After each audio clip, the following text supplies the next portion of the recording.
இங்க நிறைய பேருக்கு ஆச்சரியமா இருக்கும், என்னடா ராஜு அவர்களும் டிடிவி ஒன்னா வந்து நிக்கிறாங்களேன்னு.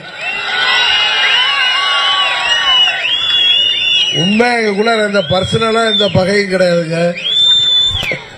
போன தேர்தலில் நாங்க 2 பேரும் எதிர்த்து நின்றோம், அவர் வெற்றி பெற்றார். அது இரட்டை இலை வெற்றி பெற்றதுல எனக்கு மகிழ்ச்சி தானே தவிர ஒண்ணு கிடையாது.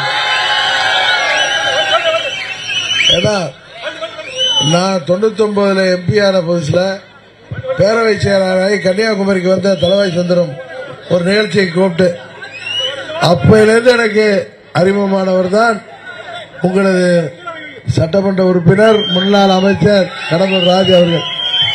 அப்ப கூட அவங்க வீட்டு பங்கனுக்கு 2000 நான் வந்திருக்கேன், யானை எல்லாம் வச்சு வரவேற்றார் என்ன. அதுபோல 2017 ஏப்ரல் 14 என்னை கட்சியை விட்டு வெளியேற்றினாலும் என் கூட தனிப்பட்ட முறையில் மிகவும் அன்பாக பழகக்கூடியவர் தான். சில பேர் என்ன நண்பர் நண்பர்பாங்க, ஆனா நண்பர்கள் காணா போயிட்டாங்க. நாங்கள் எல்லாம் அம்மா மலர்த்த பிள்ளைகள், அம்மாவால நண்பர்களானவர்கள். 2000 இடையில சண்டை போட்டோம், பிரிஞ்சோம். எல்லாத்திலையும் எல்லா குடும்பத்திலையும் நடக்கிறது தானே. ஒன்னாயிட்டோம்.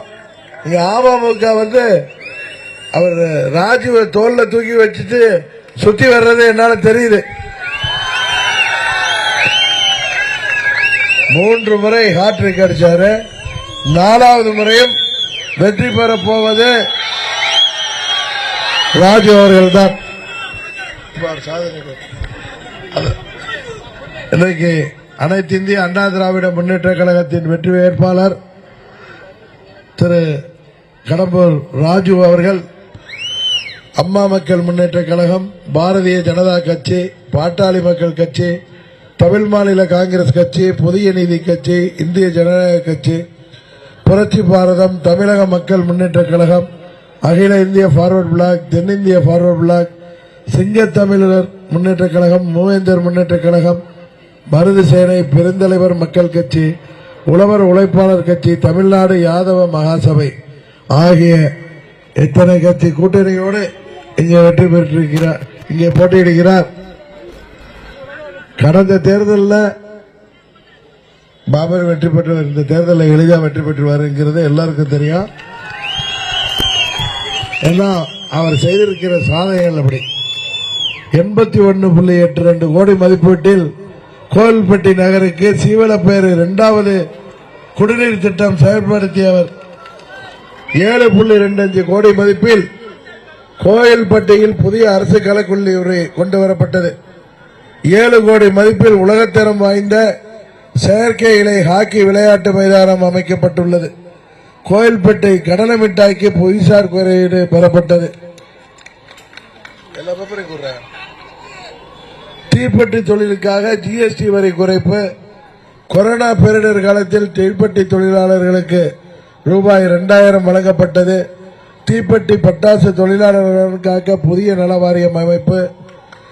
TN 96 என்ற பதிவு எண்ணோடு RTO அலுவலகம் தரம் உயர்த்தப்பட்டு கடலையூர் சாலையில் 2.6 கோடி மதிப்பில் புதிய அலுவலகம் கட்டிடம் கட்டப்பட்டது. 5 கோடி செலவில் கோயில்பட்டி அறிஞர் அண்ணா பேருந்து நிலையத்திற்கு 2 சக்கர வாகன நிறுத்தத்துடன் கூடிய கட்டிடம் கட்டப்பட்டுள்ளது. 2 ஏக்கர் பரப்பளவில் கோயில்பட்டி அரசு போக்குவரத்து பணிமனைக்கு இளையரசனேந்தல் சாலையில் சொந்த இடம் 1.4 கோடி மதிப்பில் புதிய கட்டிடங்கள். நெடுஞ்சாலைத்துறையின் மூலம் கயத்தார், கடம்பூர், பசுவந்தனை சாலை, கழுகுமலை, நாளாட்டின் புதிர் சாலை, கோயில்பட்டி, காமநாயக்கன்பட்டி, பசுவந்தன் சாலை, கயத்தார், செட்டிக்குறிச்சி, கழுகுமலை சாலை ஆகிய சாலைகள் இருவழி சாலைகளாக மாற்றப்பட்டன. மத்திய ரயில்வே துறை அமைச்சரிடம் கோரிக்கை வைத்து நெல்லை, சென்னை, நாகர்கோவில், சென்னை வந்தே பாரத் சிறப்பு ரயில் இரு மார்க்கத்திலும், கன்னியாகுமரி விரைவு ரயில் நிலையம், கோவில்பட்டி ரயில் நிலையம், குருவாயூர் விரைவு நிலையம் ரயில் கடம்பூர் ரயில் நிலையத்தில் நின்று செல்ல ஏற்பாடு செய்யப்பட்டது. கோவில்பட்டி அரசு தலைமை மருத்துவமனையில் 10.5 கோடி மதிப்பில் தாய் சேய் நல மையம் கட்டிடம் அமைக்கப்பட்டது. 2018ஆம் ஆண்டு கோயில்பட்டி நகராட்சி தமிழ்நாட்டில் சிறந்த நகராட்சிக்கான விருதினை பெற்றது. இன்னும் சொல்ல போனா மத்திய நிதியமைச்சர் மாண்புமிகு நிர்மலா சீதாராமன் அவர்கள் ராஜ் அவர்களை பற்றி சொன்னது உங்களுக்கு நினைவில் இருக்கும். எப்பொழுது பார்த்தாலும் தொகுதியின் பிரச்சனைக்காக தொகுதிக்கு அது தேவை இது தேவை என்று கேட்பார். இது போன்றுதான் சட்டமன்ற உறுப்பினர்கள் இருக்க வேண்டும் என்று அன்றைக்கு அவர் சொன்னார். அது உண்மை. இன்றைக்கு அதனாலதான் 21 அவர் வெற்றி பெற்றிருக்கார். இவ்வளவு சாதனை செஞ்சதுனாலதான். என்னைக்குமே உண்மையை ஏற்றுக்கொள்ளணும். அதுதான் இன்றைக்கு சிறந்தது.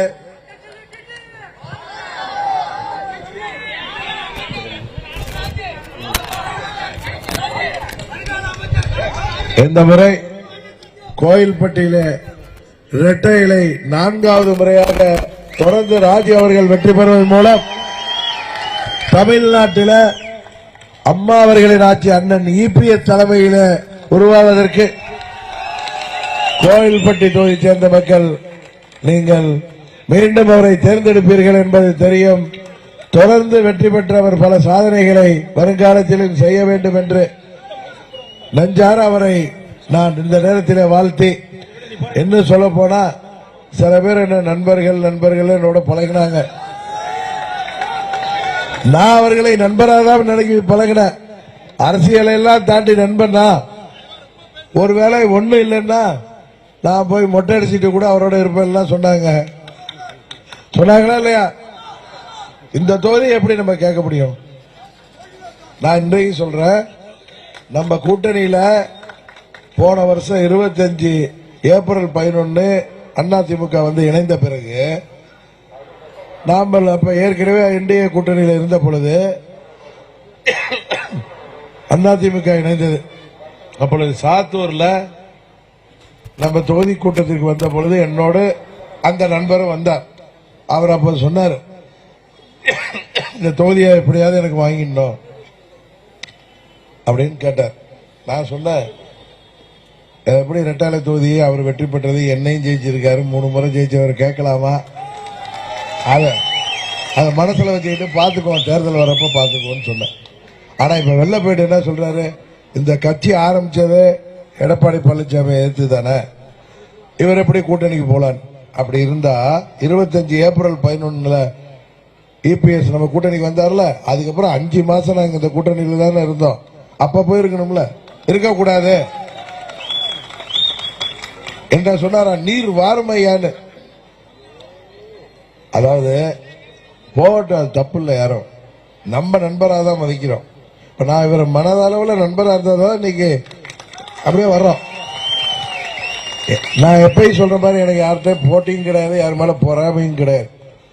அவர் திறமை அவர் ஜெயிச்சு வந்தாரு, அவர் திறமை இன்றைக்கு ஜெயிச்சு வந்தார். கரெக்டு தானே? அதான உண்மை. மக்கள் வாக்களித்தார்கள், வெற்றி பெற்றிருக்கிறார்.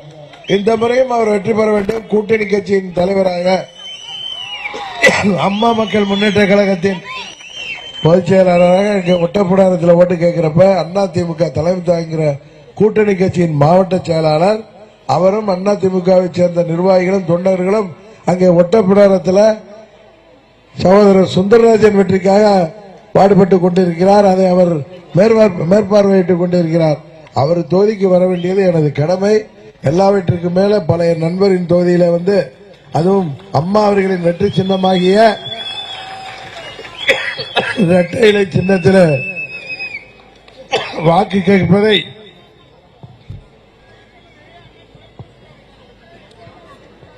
இரட்டை இலை சின்னத்தில் வாக்கு கேட்பதை நான் ஒரு பெருமையாகவே கருதி இன்னைக்கு அங்க நமது ஸ்ரீவைகுண்ட தொகுதியில் முன்னாள் அமைச்சர் சகோதரர் சேம்பரநாதனுக்கு அங்க போய் ஓட்டு கேட்டுட்டு அப்படியே வல்லநாடு, அடுத்தது புதுக்கோட்டை, அப்புறம் மாப்பிள்ளை ஊரணி போயிட்டு வேகமா வந்து சேர்ந்துட்டோம். இந்த வந்து உங்களை நிம்மதியாகவும் பார்க்க முடிஞ்சிச்சு. எல்லாரையும் சந்திப்பதில் எனக்கு ரொம்ப மகிழ்ச்சி. கோயில்பட்டி நேரத்தில் மீண்டும் அவரை மாபெரும் வாக்கு வித்தியாசத்தில் வெற்றி பெற செய்ய வேண்டும். அம்மா மக்கள் முன்னேற்ற கழகம் அவரது வெற்றிக்காக நமது மாவட்ட கழக செயலாளர் பூலோக பாண்டியன் தலைமையில் நமது நிர்வாகிகள் இங்கே சிறப்பாக செயல்படுகிறீர்கள். அதுபோல கூட்டணி கட்சியைச் சேர்ந்த நிர்வாகிகளும் நண்பர்களும் அவரது வெற்றிக்காக சிறப்பாக செயல்படுகிறீர்கள். மீண்டும் அவர் வெற்றி பெற்று இரண்டு அருளால் பல்வேறு புகழை பெற்று நமது தொகுதியின் வளர்ச்சிக்கும் தூத்துக்குடி மாவட்டத்தின் வளர்ச்சிக்கும் அவர் பல்வேறு சேவைகளை செய்ய நீங்கள் அவருக்கு இரட்டை இலை சின்னத்திலே வாய்ப்பளித்து வெற்றி பெற செய்ய வேண்டும் என்று கேட்டுக் கொள்கின்றேன்.